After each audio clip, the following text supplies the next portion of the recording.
Welcome to my channel, a list that brings your story about the love of a mafia boss. Now let's listen. The phone vibrated across the marble surface of Luca Moretti's desk at exactly 10:47 p.m. He didn't flinch. In his line of work, late-night calls were as common as breathing, and most of them carried the weight of decisions that would ripple through the city's underbelly like stones dropped into dark water. He let it ring twice before reaching for it, his movements deliberate, controlled. The number was unfamiliar, but that meant nothing. People found ways to reach him when they needed to. "Moretti," he answered, his voice carrying the kind of authority that didn't need volume to command respect. There was a pause on the other end, the sound of distant sirens bleeding through the line. Then a voice, professional but strained. "Mr. Moretti, this is Officer Keene from the 12th Precinct. I'm calling regarding an incident on Brooklyn Avenue. A woman was involved in a motor vehicle accident approximately 30 minutes ago. Before she lost consciousness, she asked us to contact you." Luca's expression didn't change, but something shifted behind his dark eyes. The city had taught him to expect anything, but this wasn't on the list. "Name?" "Nora Blake, sir. She's being transported to Mount Sinai, Brooklyn as we speak. The injuries don't appear life-threatening, but she was insistent about us reaching you before the ambulance left." The name hung in the air between them like smoke. Nora Blake. 2 years. It had been 2 years since he'd heard that name, since he'd seen those sharp green eyes across a table in a coffee shop that was too bright and too public for the kind of conversation they were having. She'd been a journalist then, one with enough guts to request an interview with a man most people only whispered about. Not for a crime piece, she'd said. For a profile. She wanted to know who Luca Moretti was when he wasn't being the shadow that moved markets and men. He'd agreed, because she'd asked without trembling, without the usual fear that preceded most interactions he had with civilians. She'd sat across from him with a recorder between them, and asked questions that made him reconsider answers he'd been giving himself for decades. Questions like whether power was worth the loneliness it demanded, whether he remembered what it felt like to trust someone, whether he slept well at night. The piece had run in a small but respected publication. It had been fair, uncomfortably perceptive, and it had painted him as something more complex than a villain or a hero, just a man who'd made choices and lived with them. 2 weeks after publication, she'd disappeared from the journalism scene entirely. Rumors said she'd taken a position in public relations. He knew better. She'd left because publishing that article had put a target on her back, and she'd been smart enough to recognize it. Now she was in a hospital, and she'd called for him. Luca stood, buttoning his suit jacket with one hand while keeping the phone pressed to his ear with the other. "I'll be there in 20 minutes. Make sure she's not left alone until I arrive." "Sir, I'm not sure I have the authority to—" "You do now." He ended the call. The drive to Mount Sinai, Brooklyn took exactly 18 minutes. Luca's driver, Marco, knew better than to ask questions when his employer emerged from the penthouse with that particular expression, the one that suggested someone had crossed a line they didn't know existed. The city slid past the tinted windows in streaks of neon and shadow, familiar territory that Luca had spent 3 decades learning to navigate, to control, to own in ways that had nothing to do with property deeds. He thought about the last time he'd seen Nora. It had been brief, accidental, 6 months after the article. She'd been coming out of a bookstore in Greenwich Village, arms full of novels, hair longer than he remembered. She'd frozen when she saw him, and for a moment, he'd seen genuine fear in her eyes. Not of him, necessarily, but of what his presence in her life represented. He'd nodded once, a silent acknowledgement that carried both recognition and dismissal, then continued walking. She'd deserved her escape. He wasn't going to be the one to drag her back, but now she'd called for him. Why? Mount Sinai, Brooklyn's emergency entrance was a controlled chaos of ambulances, hurrying medical staff, and the low hum of urgent care being administered behind closed doors. Luca walked through it all like a knife through water, parting the disorder with his presence alone. Officer Keene was waiting near the reception desk, a young cop with tired eyes who straightened instinctively when Luca approached. "Mr. Moretti, she's in observation room 3. Doctor says she's stable, mild concussion, some bruising. They're keeping her overnight for monitoring." "The accident?" Keene pulled out a small notebook, flipping through pages with practiced efficiency. "Single vehicle collision. She swerved to avoid a motorcycle coming the wrong way down Brooklyn Avenue near the intersection with Bergen. Lost control, hit a parked car. The bike didn't stop. We're reviewing traffic cameras, but so far, nothing useful." Luca's jaw tightened almost imperceptibly. A motorcycle, wrong way, no cameras. It was textbook. Clean enough to look accidental, messy enough to be dismissed as city traffic chaos. Someone had sent a message, and Nora had been lucky enough to survive the delivery. "The bike was deliberate," Luca said. "Not a question." Keene hesitated, then lowered his voice. "Off the record?" "Yeah, that's what I think too. But officially we're calling it reckless driving and failure to yield. Unless we get more evidence, that's where it stays." Luca nodded once. He didn't need the police to tell him what he already knew. He'd spent enough years watching people die in accidents that weren't accidents to recognize the pattern. What he needed to know was why. Why Nora? And why now? After 2 years of silence. He found her in observation room 3, behind a curtain that offered the illusion of privacy in a space designed for efficiency over comfort. She was awake, propped against thin pillows, her left arm wrapped in bandages, a small cut above her eyebrow held together with surgical glue. She looked smaller than he remembered, more fragile. But her eyes, those sharp green eyes, still carried the same intelligence that had made her dangerous in the first place. She saw him standing in the doorway, and something flickered across her face. Relief, maybe, or resignation. "You came," she said, her voice rough but steady. "You asked," Luca replied, stepping into the room and letting the curtain fall closed behind him. They stared at each other across the small space, two people who'd shared one meaningful conversation years ago, and then deliberately stayed apart. The silence stretched, filled with questions neither of them knew how to ask yet. Finally, Nora broke it. "I know this is insane. I know you probably have 100 better things to do than show up at a hospital for someone you barely know. But when they asked if there was anyone they should call, your name was the only one I could think of that felt safe." Luca pulled the single chair closer to her bed and sat, his movements economical and controlled. "Safe is not a word people usually associate with me." "No," she agreed, a ghost of a smile touching her lips. "But honest is. You told me once that you never make promises you can't keep. That stayed with me." He studied her, noting the way her fingers twisted the thin hospital blanket, the slight tremor in her hands that had nothing to do with the accident. She was afraid, not of him, but of something else, something that had been haunting her long before a motorcycle forced her off the road. "Tell me what's happening, Nora. Start from the beginning." Nora took a shaky breath, her eyes fixed on the sterile white ceiling tiles, as if they contained the answers she was searching for. When she finally spoke, her voice was quiet, but deliberate. Each word chosen with the care of someone who understood that what she was about to say would change everything. 3 weeks ago, I received an envelope at my apartment. No return address, no note. Just a USB drive. She paused, swallowing hard. At first, I thought it was a mistake. I haven't worked as an investigative journalist in 2 years, not since you interviewed me, Luca finished. Yeah.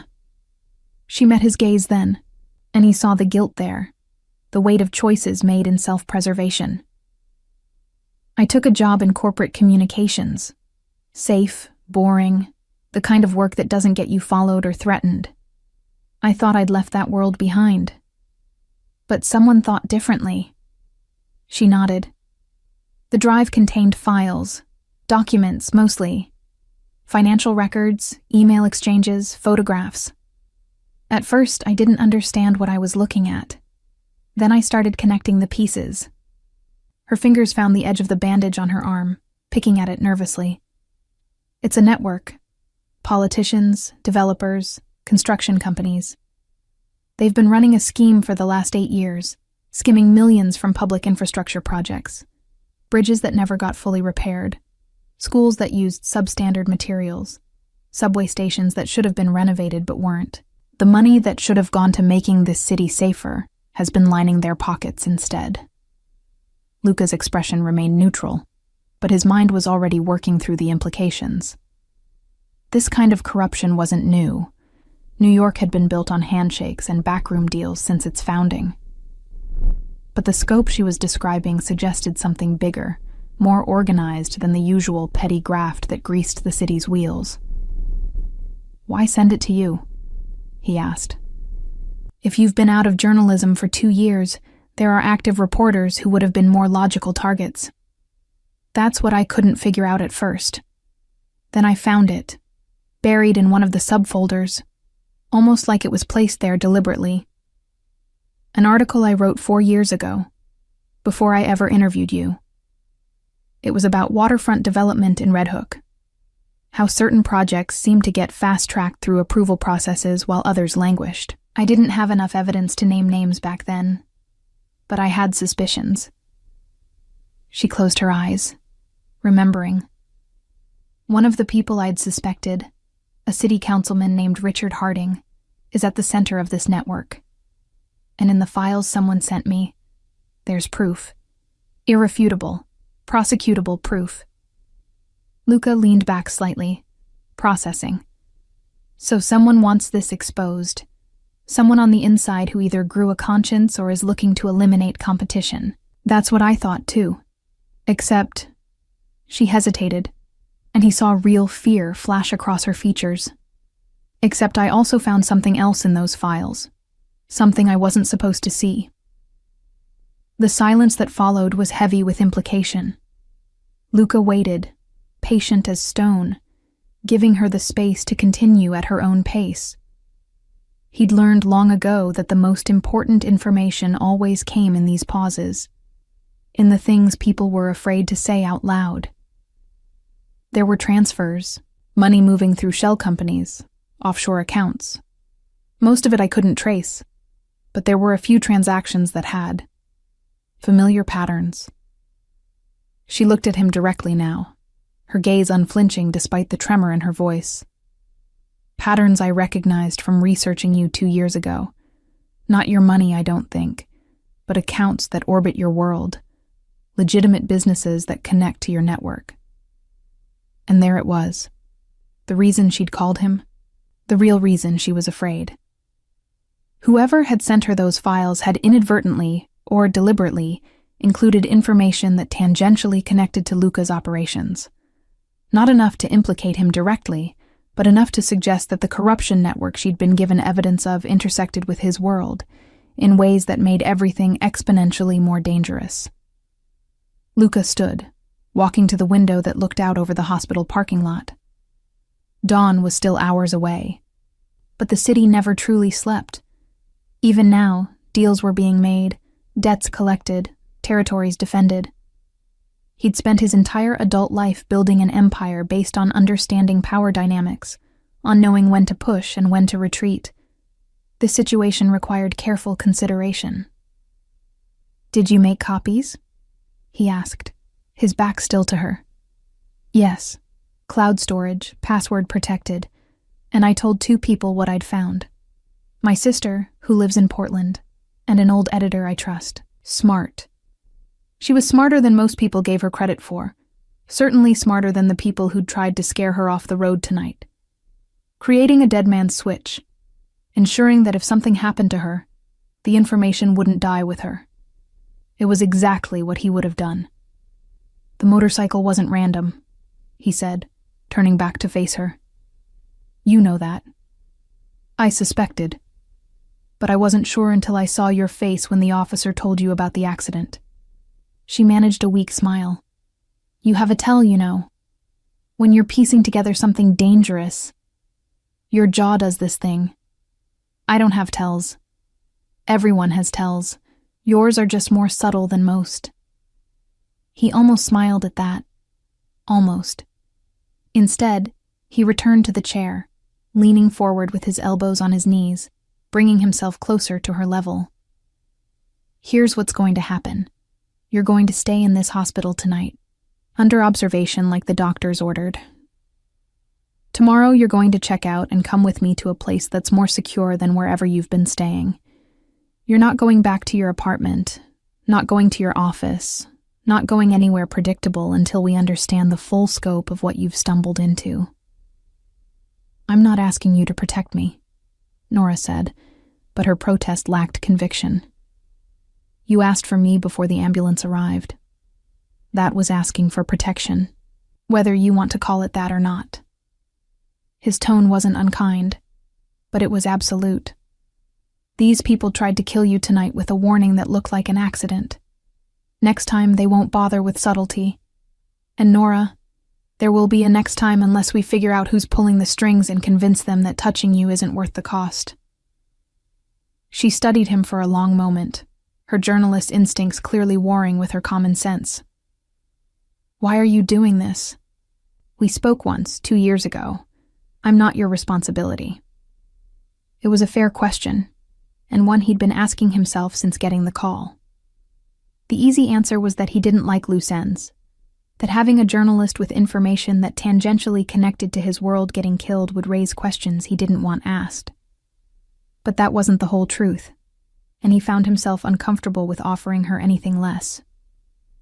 2 years ago, you asked me if I sleep well at night, he said finally. Do you remember what I told you? You said you sleep fine because every decision you make is deliberate. That guilt requires regret, and you don't regret choosing survival. That's still true. But you also asked me something else, off the record, after the interview ended. You asked if there was anything I wished I could have done differently. One thing I'd change if I could. Nora's brow furrowed, trying to remember. What did you say? I said I wished I'd been better at protecting the people who didn't ask to be involved in my world, the ones who got caught in the crossfire just by being in the wrong place at the wrong time. He held her gaze, letting her see the weight of that admission.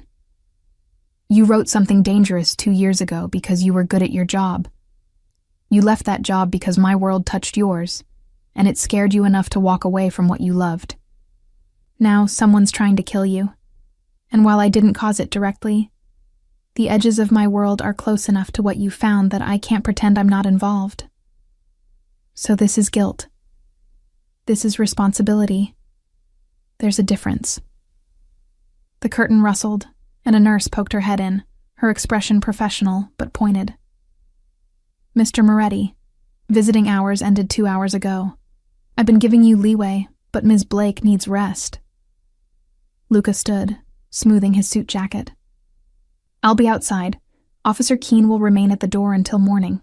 No one comes in without hospital ID, understood? The nurse nodded, having clearly dealt with enough demanding family members to recognize when to pick her battles. As Luca moved toward the exit, Nora's voice stopped him. Luca? He turned back. Thank you for coming, for all of this. He nodded once, a gesture that conveyed acknowledgement without sentimentality. Then he was gone, the curtain falling closed behind him. The leather chair in the hospital's waiting area wasn't designed for comfort, but Luca had learned to sleep in worse places. He didn't sleep now, though. Instead, he pulled out his phone and made a series of calls, each one brief and coded in the language of business that anyone listening would interpret as mundane corporate matters. By 3 a.m., he had a clearer picture. Vincent, his head of security, had already pulled traffic camera footage from every intersection within a mile of the accident site. The motorcycle had appeared suddenly on Brooklyn Avenue. No plates. Rider in full gear with a helmet that obscured any identifying features. It had shadowed Nora's car for 3 blocks before forcing the confrontation, then disappeared into an industrial area where cameras were conveniently non-functional. Professional work, the kind that required resources and planning. Tommy, who handled Luca's more delicate financial matters, had started tracing the shell companies Nora had mentioned. The patterns she'd recognized were indeed connected to Luca's network, but not directly. They were buffer companies, the kind used to clean money before it entered legitimate channels. Someone was using infrastructure similar to what Luca's organization employed, which meant either they'd copied his methods, or they'd learned them from someone who'd once worked for him. And Marco, his driver who was far more than just transportation, had reached out to contacts in the construction industry, the political sphere, and the parts of city government that actually ran things. Richard Harding, the councilman at the center of Nora's files, was well connected, but not untouchable. He'd been on the city council for 12 years, long enough to build power, but not so long that he'd become an institution.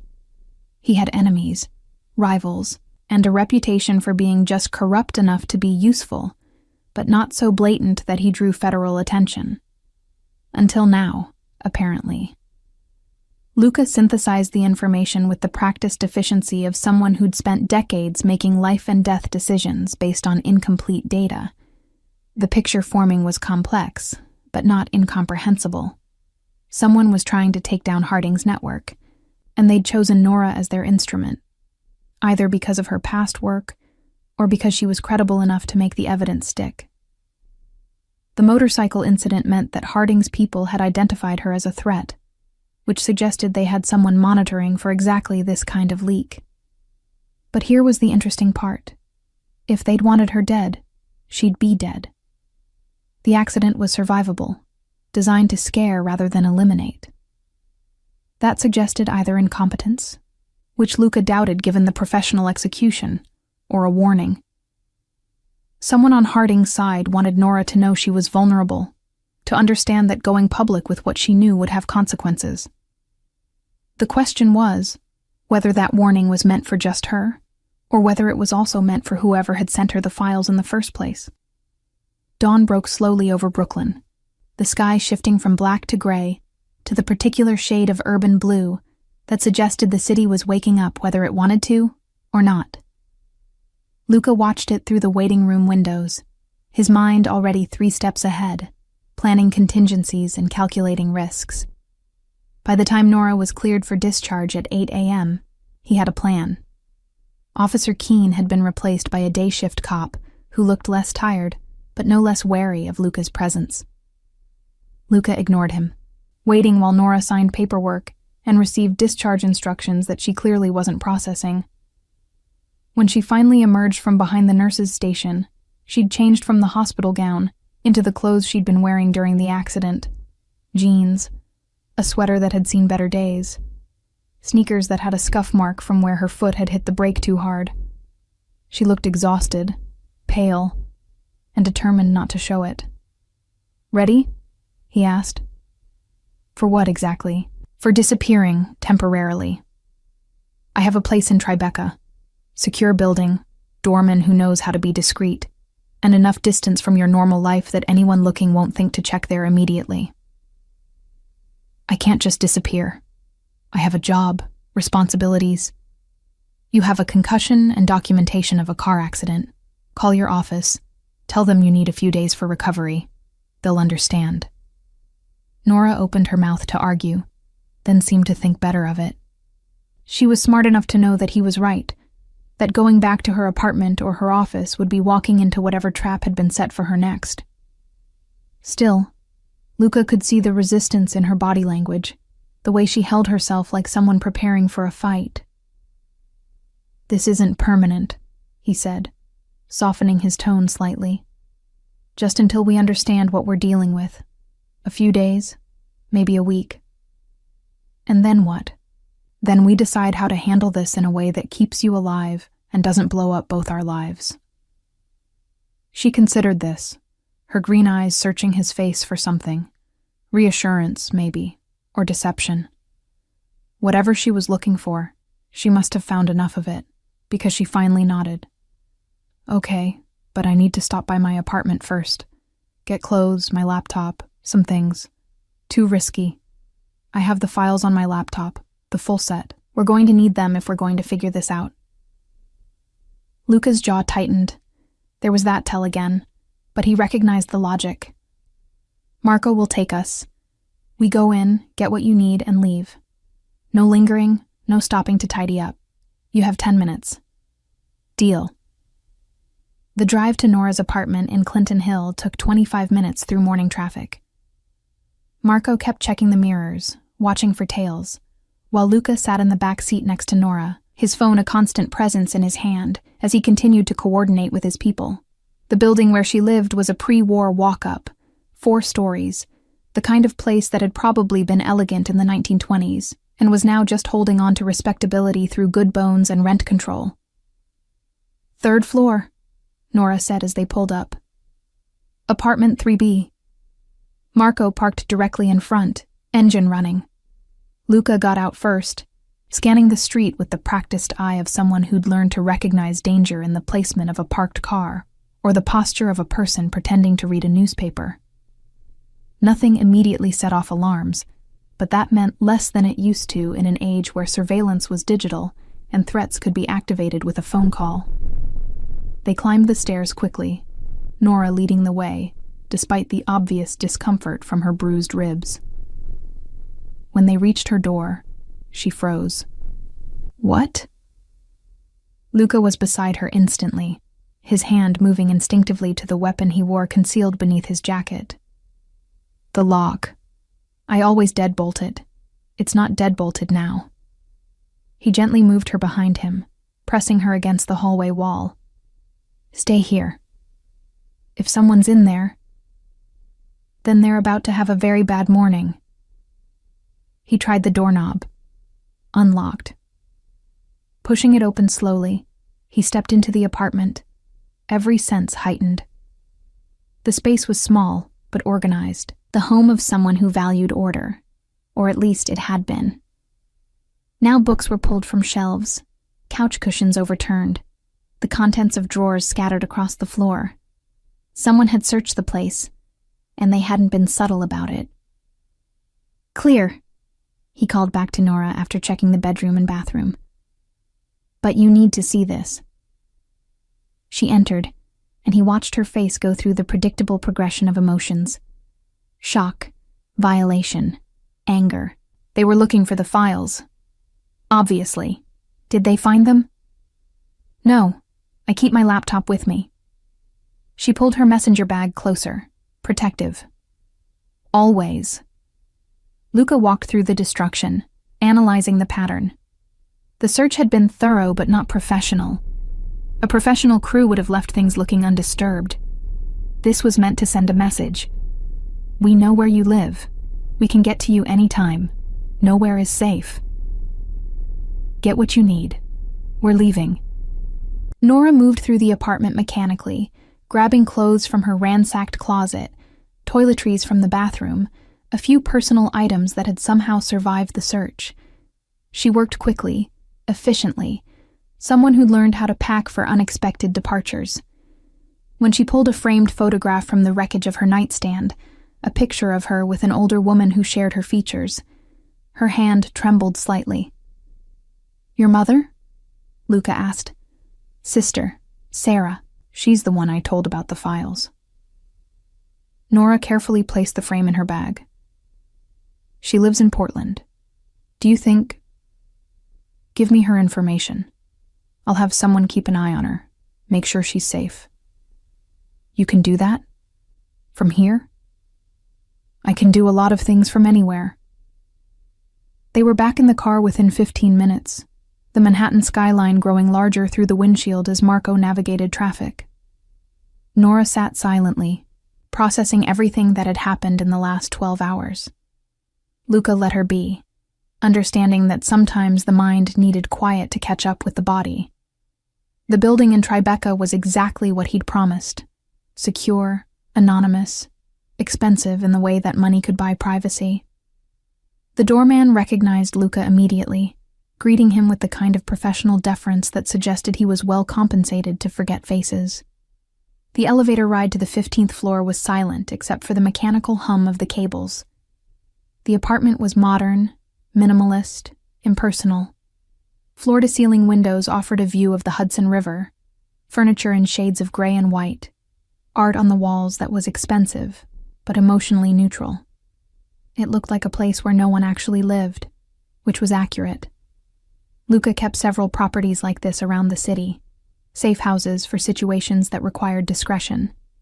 "Make yourself comfortable," he said, setting her bag on the leather couch. "Kitchen stocked. There's a bedroom through there, bathrooms next to it. Security system is already active, and the building has cameras on every entry point." Nora walked to the windows, looking out at the river. "How long have you been prepared for something like this?" "I'm always prepared for something like this. The specifics change, but the principle stays the same.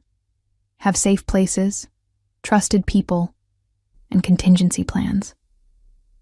He loosened his tie, the first casual gesture she'd seen him make.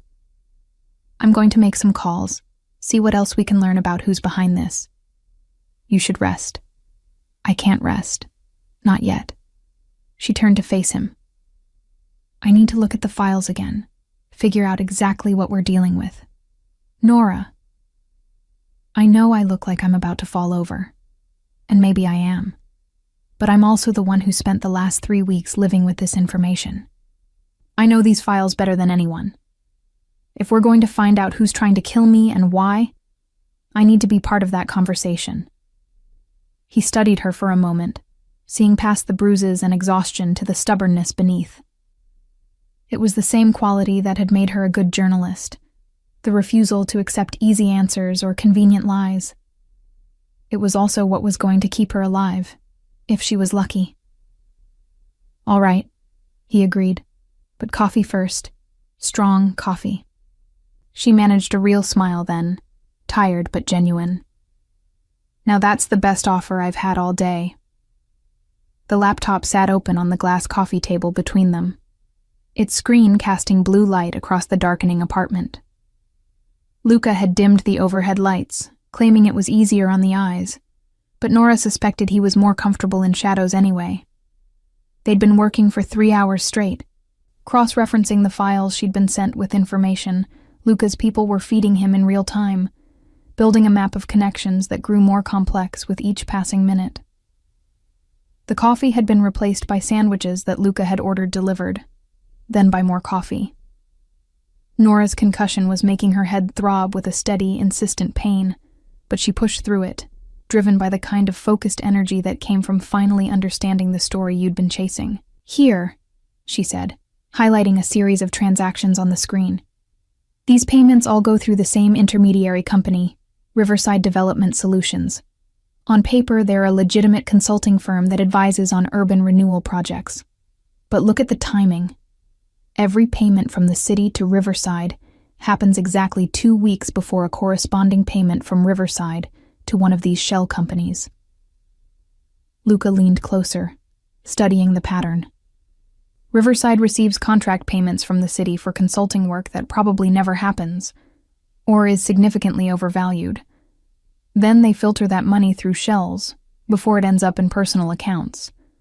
Classic laundering, just dressed up in development language.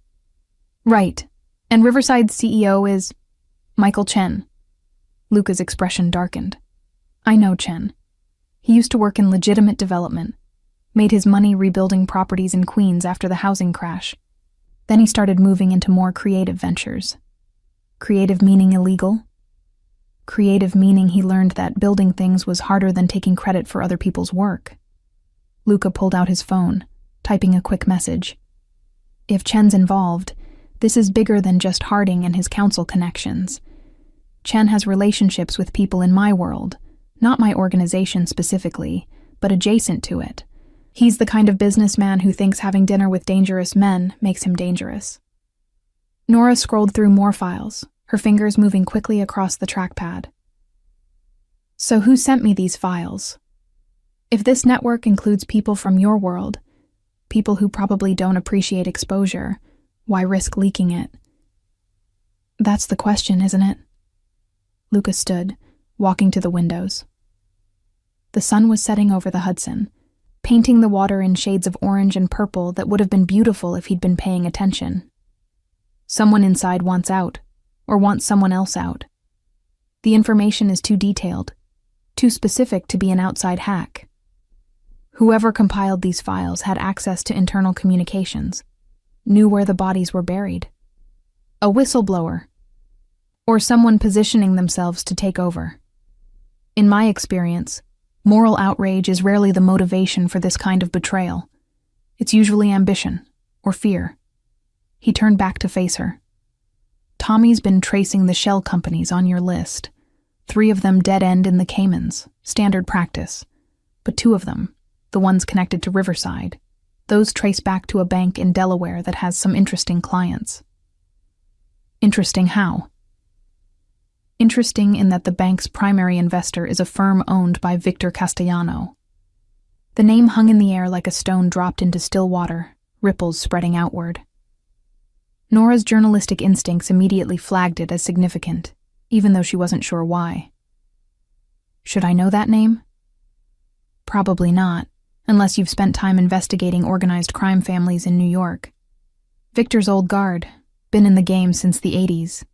He's not flashy, doesn't make moves that draw attention, but he controls significant territory in the city's construction industry. Has his hands in unions, material suppliers, waste management, all the infrastructure that keeps buildings going up. So if you're running a scheme involving city construction contracts, you'd need Victor's permission, or at least his cooperation. Nothing moves in this city's construction world without someone like him knowing about it. Luca's phone buzzed, and he glanced at the screen, his expression tightening. Vincent just sent me something. The motorcycle that forced you off the road. They found it. Abandoned in a warehouse in Sunset Park, wiped clean. But the VIN traces back to a rental company that Victor's nephew owns. Nora felt her pulse quicken. So Victor's people tried to kill me? Or wanted it to look that way? Or were hired by someone else who wanted to point attention in Victor's direction? Luca rubbed his jaw, thinking, this is getting complicated. It was already complicated. No, it was dangerous. Now it's complicated, which is worse. Nora saved her work and closed the laptop, leaning back against the couch cushions. Her head was pounding, and the adrenaline that had been keeping her alert was starting to fade, leaving exhaustion in its wake. So what do we do? If this connects to organized crime families, we can't just go to the police. The files might be evidence of corruption, but they're also evidence that could get a lot of powerful people arrested, including people who won't hesitate to kill to protect themselves. We need leverage, Luca said, returning to sit across from her. Right now, whoever sent you these files has all the power. They choose what you see, when you see it, how you interpret it. We need to flip that equation. How? By finding out who sent it and why. Once we know their endgame, we can decide whether to help them, stop them, or find a third option that keeps you alive and doesn't start a war. Nora studied him in the fading light. This man who'd walked into her life 2 years ago and then walked out just as deliberately, only to return when she needed him most. There was something both terrifying and reassuring about his presence. The way he treated violence as a business problem, threat assessment as a casual conversation. She'd spent 2 years trying to forget that this world existed, trying to convince herself that she belonged in the safe, boring realm of corporate communications. But she'd never quite managed it, had she? Part of her had always missed the dangerous questions, the stories that mattered even when they scared her. "Can I ask you something?" she said quietly. "You can always ask. I'll decide whether to answer. Why did you really agree to that interview 2 years ago? Men in your position don't usually sit down with journalists, especially not for profile pieces that might make them look human." Luca was quiet for a long moment, and Nora thought he might not answer. Then he said, "Do you remember what you said in your email when you requested the interview? Most reporters lead with their credentials, their platform, why I should care about giving them access. You didn't do any of that. You said, 'I'd like to understand how someone builds a life in the shadows while the rest of us try to find light.' But that's what you wanted to know, not the criminal details, not the sensational story. You wanted to understand the choice. And did I? Better than most. You wrote that I'd created a kingdom of careful compromises, that I'd traded the possibility of trust for the certainty of control. You weren't wrong. But you weren't entirely honest with me either. No, he admitted. I wasn't. There are things about my life, my past, my organization that I'll never tell anyone. Not because of legal exposure, but because some truths are too heavy to share. They'd break you, and I liked you too much to do that." The admission was casual, almost throwaway, but Nora heard the weight beneath it. "You liked me. I respected you. There's a difference. Is there?" "Yes. I like plenty of people I don't respect. I respect very few people I actually like. You were an exception." Nora's phone buzzed in her pocket, making her jump. She pulled it out, expecting another spam call or automated message. Instead, it was a text from an unknown number. "The files I sent you were meant to help.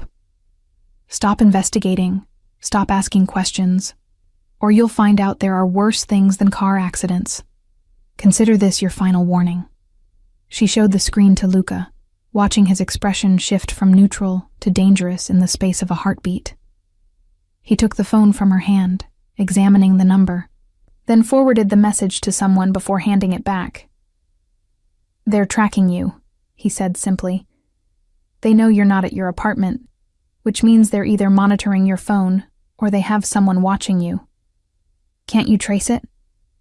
Tommy's already on it, but it'll be a burner. They're not stupid." He stood, walking to what appeared to be a closet, but turned out to house the apartment's security system.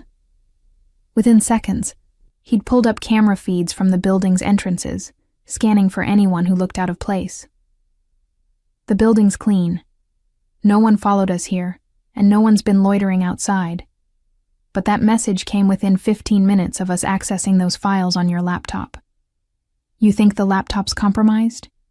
Or your phone, or both. Doesn't matter. We were careful, but clearly not careful enough."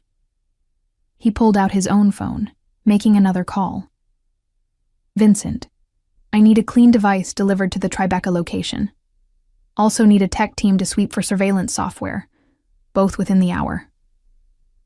When he hung up, Nora asked the question she'd been avoiding. "Who are we fighting, Luca? Is it Harding's people? Victor Castellano? Someone else entirely?" "That's what we're going to find out. But right now, we need to assume everyone's a threat, and no one's an ally." He returned to the couch, sitting closer to her this time, his voice dropping to something almost gentle. "I know this isn't what you signed up for when you answered that call tonight. But you're in it now, whether you want to be or not. The question is whether you trust me enough to let me handle this my way." "Which is?" "Aggressive, direct, probably illegal by most conventional standards." His dark eyes met hers, and she saw something there that made her understand why men feared him and why he'd risen to power in a world where weakness was fatal. "I don't play defense, Nora. I don't wait for threats to materialize and then react. If someone wants you dead, I find out who they are and I make sure they regret making that decision. But doing it my way means you have to trust that I know what I'm doing, even when it looks like I'm making things worse." She should have been terrified. 2 days ago, she would have been. But sitting in this expensive anonymous apartment with a man who'd built his life on violence and control, Nora found herself strangely calm. Maybe it was the concussion, or maybe it was the understanding that she'd already crossed a line she couldn't uncross. She'd called him instead of a friend, instead of her family. She'd known, somewhere deep down, that what she needed wasn't comfort or sympathy. She needed someone who understood power and how to wield it. "Okay," she said finally. "We do it your way." "You're sure?" "No.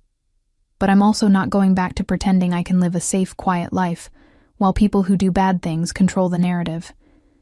I became a journalist because I wanted to tell true stories, stories that mattered. I've been running from that for 2 years. Maybe it's time I stopped." Luca nodded, and something in his expression shifted. Respect, maybe, or recognition of someone who'd finally decided to stop lying to themselves. "Then we start tomorrow. Tonight you rest. Doctor's orders, remember?" "What about you?" "I'm going to make some calls, talk to people who might know more about Victor's recent business dealings. If he's involved in this corruption network, someone in my circles will have heard rumors.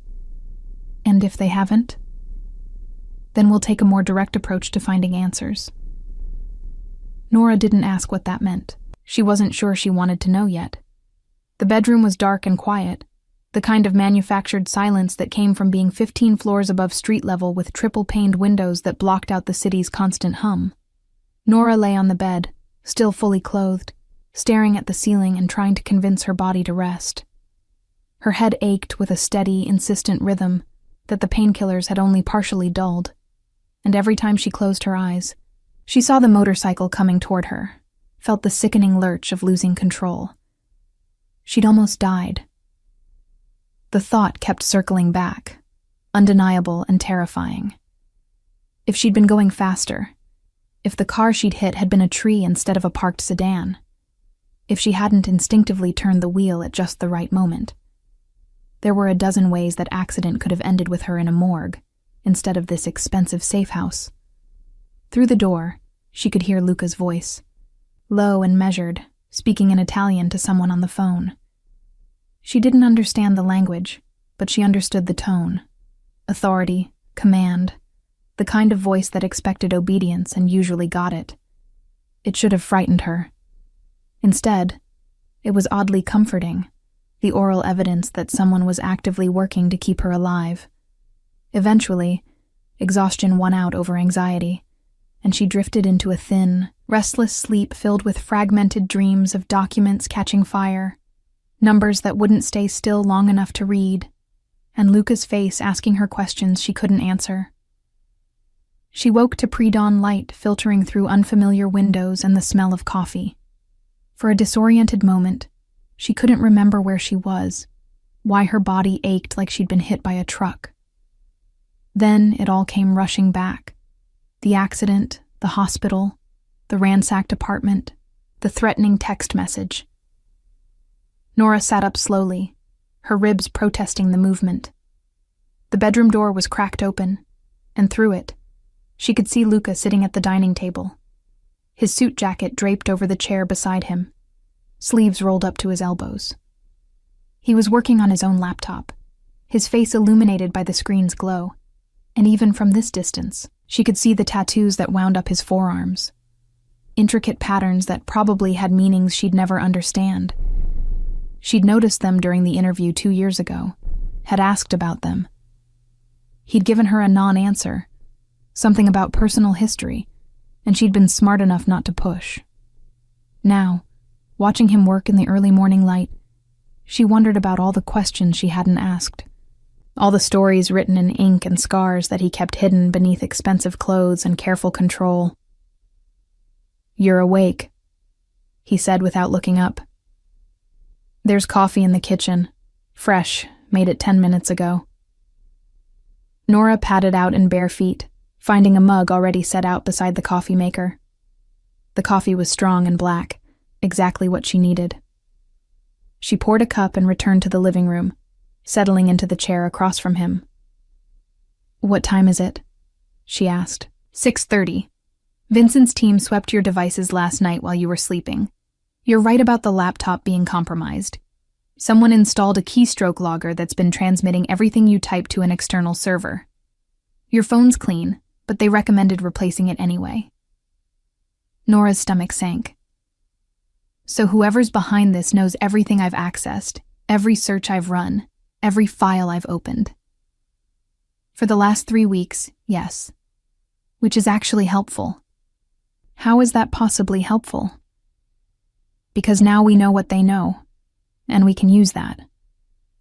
He finally looked up from his screen, and she saw that he'd been awake all night. There were shadows under his eyes, a tightness around his mouth that suggested he was running on coffee and willpower. I spent the night mapping the timeline of your investigation against external events. Every time you opened a specific file, something happened in the real world. When you first accessed the files about Victor Castellano, one of his legitimate construction businesses suddenly announced a major contract. When you spent 3 hours reading emails about Richard Harding made an unscheduled trip to Albany to meet with state officials. They were reacting to what I was learning. More than that, they were trying to stay ahead of it, which tells us that whoever's monitoring you isn't just interested in stopping you. They're using your investigation as an early warning system for their own purposes. Nora processed this, her journalist's mind immediately seeing the implications. So the person who sent me the files and the person monitoring my research might not be the same person. Exactly. We have at least 3 players in this game, whoever leaked the information, whoever's trying to keep it buried, and possibly a third party who's using the chaos to advance their own agenda. Luca turned his laptop around so she could see the screen. It displayed a complex network diagram, names and companies connected by different colored lines. This is what I've mapped so far. Red lines are confirmed financial connections. Blue lines are political relationships. Green lines are suspected criminal ties. The diagram was dizzying in its complexity. Richard Harding sat near the center, connected to a dozen different entities. Michael Chen and Riverside Development had their own cluster of connections. Victor Castellano was there too, his name linked to so many other nodes that it looked like a spider at the center of a web. But what caught Nora's attention was another name, one she recognized from the files, but hadn't thought much about until now. Elizabeth Strand. Who's Strand? She asked, pointing to the screen. Deputy Mayor for Development and Housing. She's been in that position for 6 years, longer than anyone expected her to last. Generally considered competent, occasionally accused of being too cozy with developers, but nothing that's ever stuck. She's in my files, not prominently, but she's copied on a lot of the email exchanges between city officials and Riverside. I know. I saw that last night. Luca zoomed in on Strand's section of the diagram. What's interesting is what's not in your files. Strand has connections to Victor Castellano that go back 15 years, from before either of them was particularly powerful. They served together on a nonprofit board for urban development, did some legitimate work together on affordable housing initiatives. Legitimate? As far as I can tell, yes. Which makes her either very clean or very good at hiding the dirt. He closed the laptop, leaning back in his chair. I have a theory, but you're not going to like it. I haven't liked anything about this situation so far. Try me. What if Strand sent you the files? Nora nearly spit out her coffee. The deputy mayor? Why would she expose her own corruption network? Because maybe it's not her network. Maybe she's been watching Harding and Chen and the others operate for years, gathering evidence, waiting for the right moment to burn it all down. Luca stood, walking to the windows. The sun was rising over Manhattan now, turning the glass towers into spires of gold and fire. Politicians at her level don't last by being passive. They last by being strategic, by knowing when to make moves that eliminate rivals and consolidate power. If Strand wants to move up, and everyone at her level wants to move up, she needs to clear the field. Taking down a corruption network that she was never officially part of would make her a hero. It would also eliminate potential obstacles to her advancement. But if she sent the files, why would her people try to kill me? Why monitor my investigation? Maybe they're not her people. Maybe Harding's side figured out what was happening and decided to send you a warning before things got too far. Or maybe... He paused, considering. Maybe Strand sent the files but didn't expect you to dig as deep as you did. She gave you enough to damage Harding, but you found more. You found the connections to Victor, the money laundering infrastructure, the full scope of the operation. That's more than she wanted exposed, because it implicates her by association, even if she was never actively involved. Nora's mind raced, fitting pieces together in new configurations. So the warning wasn't, "Stop investigating the corruption." It was, "Stop investigating beyond what I wanted you to find." That's my theory. But it's only a theory until we confirm it. How do we do that? By setting a trap. We make Strand think you're going to publish everything you found, every connection, every name, every transaction. We put pressure on her to either commit to protecting you, which would confirm she's not behind the threats, or to escalate against you, which would confirm she is. And if she escalates, then I deal with it. The casual way he said it, as if dealing with a deputy mayor who might want her dead was just another item on his morning to-do list, should have been absurd. But Nora was starting to understand that in Luca's world, threats were just problems with specific solutions. He'd spent decades in an environment where hesitation meant death and half measures meant weakness. He didn't think about danger the way normal people did. He calculated risk, assessed resources, and acted with the certainty of someone who'd survived by making the hard choices before anyone else even recognized the choice existed. "Okay," she said. "What's the plan?" "You write an article. A real one. Well-researched, documented, naming names. Everything you found in those files plus everything we've discovered since. But you don't publish it. You send it to Strand first, along with a message that you're giving her 48 hours to comment before it goes public. That's suicide. The moment she knows I have everything documented, she has to make a choice. Either she works with us to control the narrative, or she tries to stop us. Either way, we'll know who we're really fighting. And what about Victor Castellano? If his name is in that article, he's not going to wait 48 hours to respond. Victor's not going to see the article. We're going to make sure of that." Luca's phone buzzed, and he glanced at it. Tommy just confirmed something I suspected. The shell company that received the largest payments from Riverside? It's owned by a holding company that's owned by another holding company that eventually traces back to an entity registered in Elizabeth Strand's maiden name. She's not just covering for the corruption, she's been profiting from it. So she's dirty after all. Everyone's dirty, Nora. The question is whether they're dirty enough to kill for it. He met her eyes, and she saw the seriousness there, the weight of what he was about to say. If we do this, there's no going back. Once we start pushing, people are going to push back, and they're going to push hard. You need to be absolutely certain you want to go down this road, because I can't promise you'll come out the other side the same person you are now. Nora thought about the last 2 years, the safe job she'd taken, the stories she'd stopped telling, the part of herself she'd buried because being brave had gotten too dangerous. She thought about her ransacked apartment, the threatening text message, the fear that had been her constant companion since opening those files. But she also thought about why she'd become a journalist in the first place, the belief that truth mattered, that exposure could be a weapon against the powerful, that someone had to be willing to tell the stories everyone else was too afraid to touch. "I'm certain," she said. "Let's do it."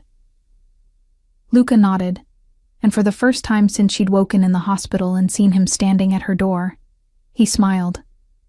It wasn't a warm smile, or a reassuring one. It was the smile of a predator who'd just committed to the hunt. Then we start writing. The article took 12 hours to write, edit, and document. Nora worked with the focused intensity of someone who knew that every word mattered, that this wasn't just journalism, it was a weapon being carefully forged. Luca sat beside her for most of it, offering suggestions that revealed a surprisingly sophisticated understanding of how to construct a narrative that was both legally defensible and maximally damaging. "You're good at this," she said at one point, watching him restructure a paragraph to strengthen its impact while removing anything that could be construed as speculation. "I've spent my life understanding how information moves, how it wounds, how it kills. This isn't that different from what I do normally, just using words instead of other tools." By 8 p.m., they had a draft. It was devastating. 23 pages documenting the corruption network in meticulous detail, with financial records, email exchanges, and photographic evidence supporting every claim. It named Richard Harding, Michael Chen, and 6 other city officials as central players in a scheme that had diverted over $40 million from public infrastructure projects. It detailed how Riverside Development Solutions had operated as a money laundering front, how shell companies had been used to obscure the true recipients of city contracts, and how political favors had been traded for cash payments disguised as consulting fees. And at the very end, almost as an afterthought, it mentioned Elizabeth Strand, not as a participant, but as someone whose office had been copied on numerous email exchanges, and whose financial disclosure forms showed connections to entities that had received contract payments. The implication was clear without being explicit. Strand had either been complicit through inaction or had benefited directly from the scheme. "It's perfect," Luca said, reading the final version. "It gives her room to position herself as ignorant or as a victim, but it also puts enough pressure on her that staying silent isn't an option. And if she goes to the police with this, then we have a very interesting problem, because the police would have to explain why they're suddenly interested in corruption they've ignored for 8 years. No, Strand's not going to the police. She's going to do exactly what we want her to do. She's going to reach out directly to try to control the situation." They sent the article at 9 p.m., addressed to Elizabeth Strand's personal email address that Tommy had acquired through methods Nora decided not to ask about. The message was simple. "Deputy Mayor Strand, I believe you'll recognize some of the information in the attached document. I'm planning to publish this story in 48 hours, but as a courtesy, I'm giving you the opportunity to provide comment or context before publication. I can be reached at this email address. Nora Blake." "Now we wait," Luca said, closing the laptop. They didn't have to wait long. 23 minutes later, Nora's new phone, the clean one Vincent's team had provided, rang with an unknown number. She looked at Luca, who nodded. She answered on speaker. "Ms. Blake?" The voice was female, controlled, professional. "This is Elizabeth Strand. I received your email. Deputy Mayor, thank you for calling. Let's skip the pleasantries. You've been given information that's partially accurate, but dangerously incomplete. Publishing what you sent me would damage innocent people and serve the interests of those who leaked these documents to you. So you know who leaked them?" A pause. "I have suspicions. Care to share?" "Not over the phone. I'd like to meet with you. Tomorrow morning, somewhere public. You can bring anyone you want as security. I'm not interested in threatening you, Ms. Blake. I'm interested in making sure you understand what you're actually walking into." Nora looked at Luca, who was already pulling up something on his phone. He typed a message, showed it to her. Agree, but name the location. "All right," Nora said. "Tomorrow morning at 10, the lobby of the New York Public Library. Main branch, 5th Avenue. Public enough for you?" "It has to be." "Fair enough. I'll see you then, Ms. Blake." "And Ms. Blake, I hope you're working with someone you trust, because the people you're investigating don't have the luxury of conscience that you and I do." The line went dead. "She knows you're not alone," Nora said. "She'd be stupid not to assume it. The question is whether she knows it's me specifically." Luca stood, stretching muscles that had been still for too long. "But it doesn't matter. We have a meeting, which means we have her attention. Now we need to decide what we want from her. I want the truth. I want to know who sent me those files and why. You want the truth. I want to make sure whoever tried to kill you understands that trying again would be very expensive for them. Those aren't necessarily the same goal. So what do? We go to the meeting, we listen to what she has to say, and then we decide whether she's someone we can work with or someone we need to expose. He turned to face her fully. But Nora, you need to understand something. Once we sit down with Strand, we're committing to a specific path. Either we make a deal that keeps you alive but might mean compromising on what gets published, or we burn everything down and accept the consequences. There's no middle ground in situations like this. I'm not compromising the story. Even if it means putting yourself at greater risk? Even then. He studied her for a long moment, and she couldn't quite read what she saw in his expression. You're braver than I gave you credit for. Or more stupid. There's often not much difference. That night, Nora actually slept, exhaustion finally overwhelming anxiety. When she woke at 7 a.m., Luca was already awake, sitting at the dining table with coffee and what looked like a full security briefing spread across his laptop. He'd changed clothes at some point. Different suit, still expensive, still perfectly tailored to hide the weapon she now knew he carried. "Vincent will be with us today," he said when she emerged from the bedroom. "He'll stay back, out of sight, but close enough to intervene if things go wrong. Marco will drive us, and I've arranged for 2 additional people to be in the library itself, positioned where they can watch the entrances. Is all this really necessary? It's necessary until it isn't. I don't take chances with people I'm responsible for. I'm not your responsibility. You called for me before the ambulance arrived. That made you my responsibility." There was no arguing with that logic, mainly because he said it with such absolute certainty that debate seemed pointless. They had breakfast, bagels and more coffee, and went over what they knew one more time, making sure they had all the details memorized. Luca insisted she leave her phone and laptop behind. They'd take only the printed copy of the article and go in as clean as possible. The drive to the library was quiet, Manhattan morning traffic providing white noise that filled the silence. Nora watched the city scroll past the windows, thinking about how different everything looked now compared to just 3 days ago. 3 days since the accident. 3 days since her life had been threatened. Her apartment ransacked. Her careful bubble of safety definitively burst. She should have been terrified. Instead, she felt oddly calm. The way she imagined soldiers must feel right before walking into combat. Not unafraid, but accepting of the fear, channeling it into focus. The New York Public Library's main branch was exactly what Nora had hoped for. Crowded, public, full of tourists and students, and people who had no idea they were about to witness a meeting between a journalist, a crime boss, and a deputy mayor conspiring about corruption. They arrived 15 minutes early, claiming a table near the main reading room, where they had clear sightlines to all entrances. Elizabeth Strand arrived exactly at 10 a.m., walking in with the confidence of someone who owned whatever space she occupied.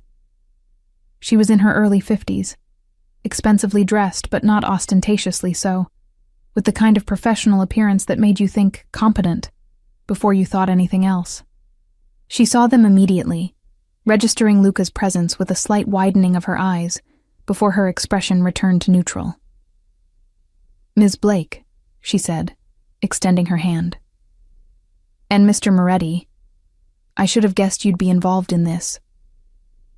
"Deputy Mayor." Luca didn't stand, didn't offer to shake her hand, just gestured to the chair across from them. "You wanted to talk.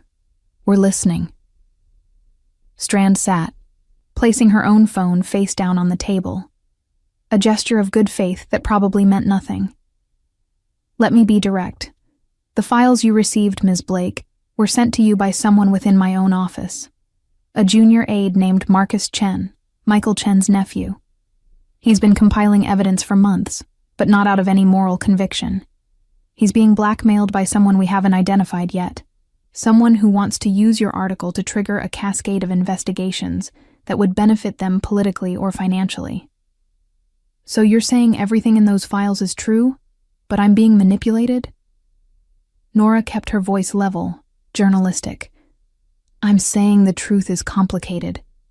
Yes, there's been corruption. Yes, Harding and Chen and others have been stealing from the city. But I haven't been part of it. I've been documenting it, building my own case, waiting for the right moment to bring it to federal investigators who could actually do something about it. Your article, published now, would alert everyone involved and give them time to destroy evidence and disappear. It would also destroy my investigation. Why should I believe you? Because I can prove it.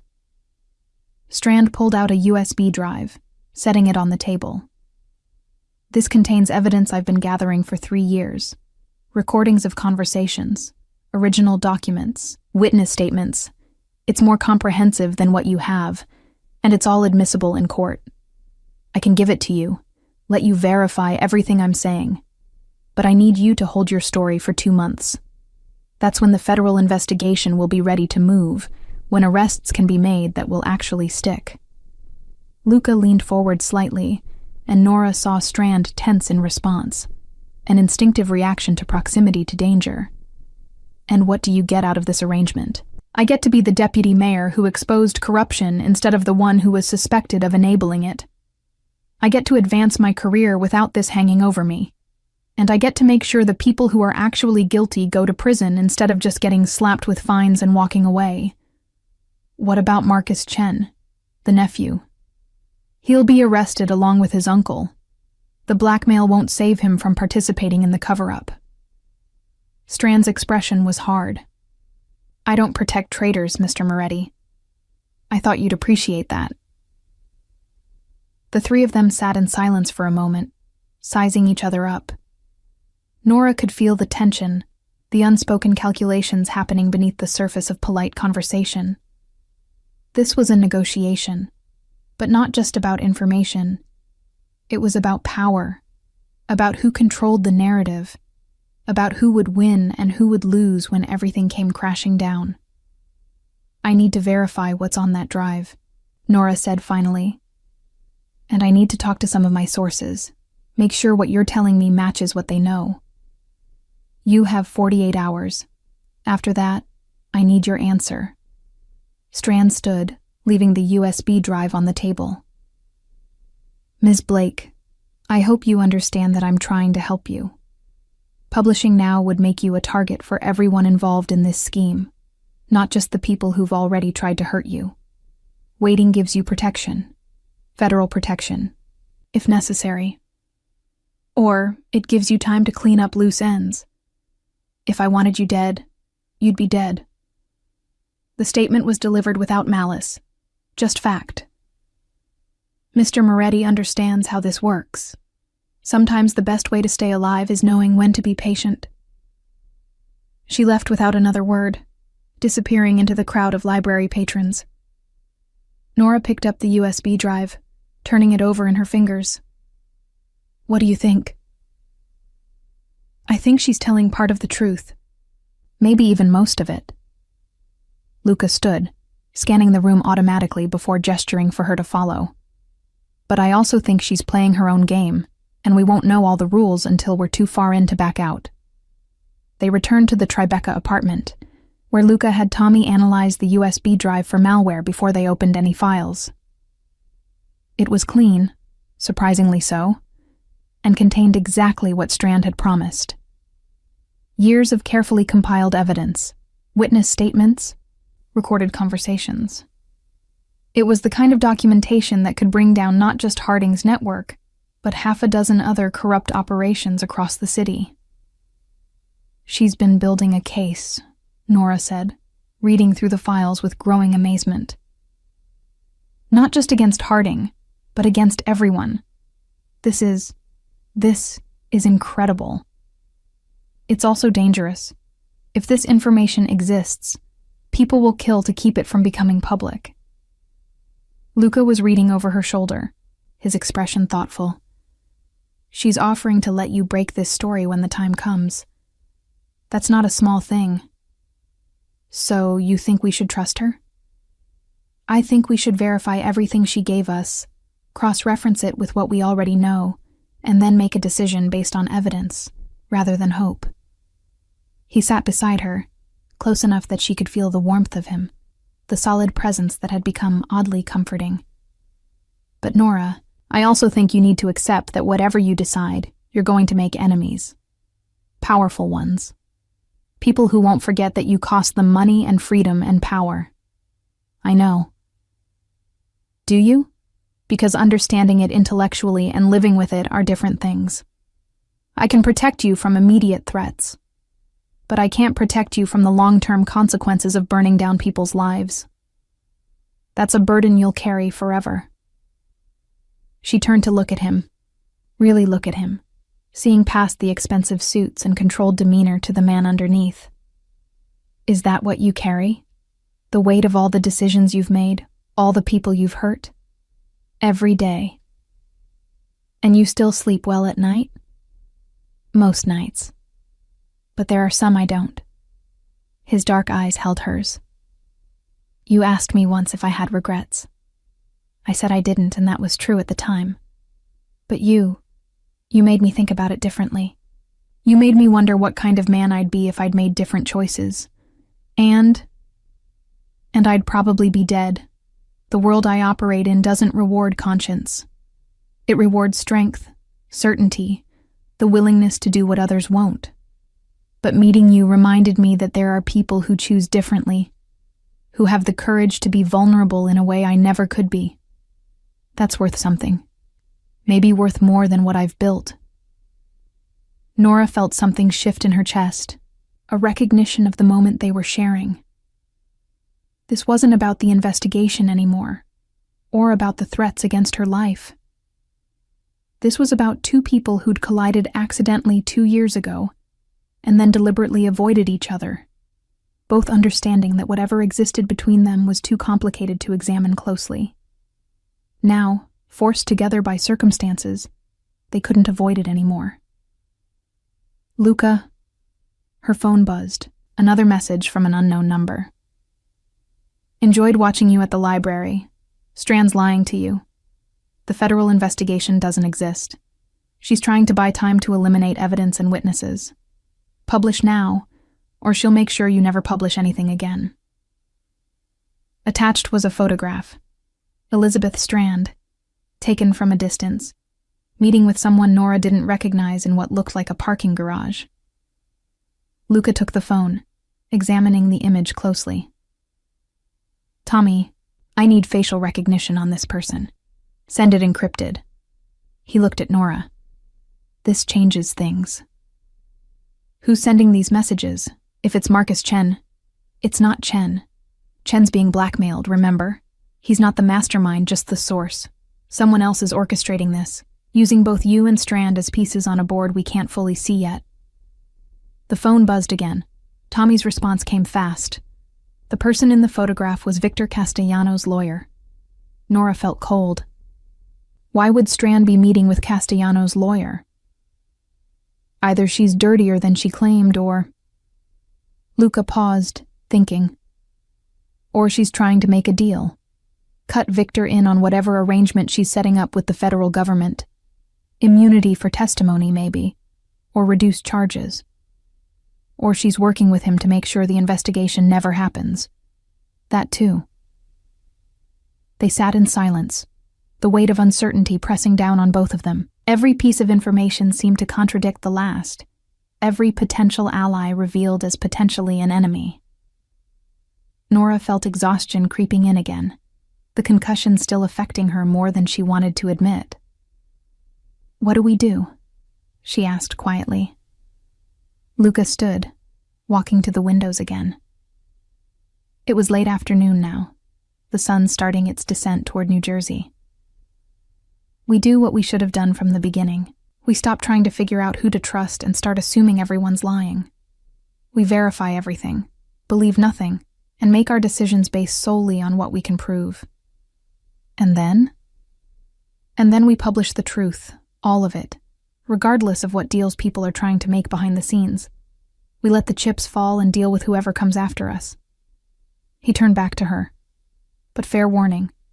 If we do this, If we really commit to exposing everything and everyone, it's going to get violent. Not immediately, maybe, but eventually. People with this much to lose don't accept defeat gracefully. Nora thought about the last 3 days, about everything that had happened since that phone call in the hospital. She thought about the life she'd been living for the last 2 years, safe and small, and ultimately meaningless. She thought about why she'd become a journalist, about the belief that truth mattered even when it was dangerous to tell. "Then I guess it's time to stop being safe," she said. Luca smiled that predator's smile again. "Now you're talking like someone who might actually survive this." They worked through the night, verifying every piece of information from Strand's USB drive, cross-referencing it with the original files, building a complete picture of the corruption network. By dawn, they had something unprecedented. A fully documented, legally bulletproof exposé that implicated dozens of people across multiple levels of New York's government and business infrastructure. It was the story of a lifetime. It was also a declaration of war. At 6 a.m., Nora sent the article to 3 major publications simultaneously, along with all supporting documentation. She'd written a note explaining that she was publishing despite pressure to delay, that she believed the public deserved to know immediately what their officials had been doing with their money and their trust. Then she and Luca waited for the world to explode. It took 4 hours. By 10 a.m., news sites were running the story. By noon, officials were resigning. By 2 p.m., federal prosecutors were announcing investigations. By evening, Richard Harding had been arrested. Michael Chen was fleeing the country, and Elizabeth Strand was holding a press conference claiming she'd been building her own investigation all along. Nora watched it all from the Tribeca apartment, Luca beside her, both of them understanding that this was only the beginning. The story had broken, but the consequences would take years to fully unfold. "Thank you," she said quietly, as the sun set over Manhattan one more time. "For everything. For coming to the hospital. For keeping me alive. For helping me finish what I started." "You called for me," Luca replied, the same words he'd said 3 days ago in that hospital room. "That made it my responsibility." "Is that all it was? Responsibility?" He was quiet for a long moment. "No, it wasn't." She turned to face him, and there in the fading light, surrounded by the fallout of the story they'd just unleashed on the city, Nora Blake and Luca Moretti finally stopped pretending that the connection between them was anything simple or safe or easily explained. Some debts, he'd once told her, couldn't be repaid. Some connections couldn't be severed.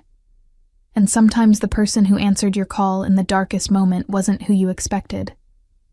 But they were exactly who you needed. The city kept turning, indifferent to their story.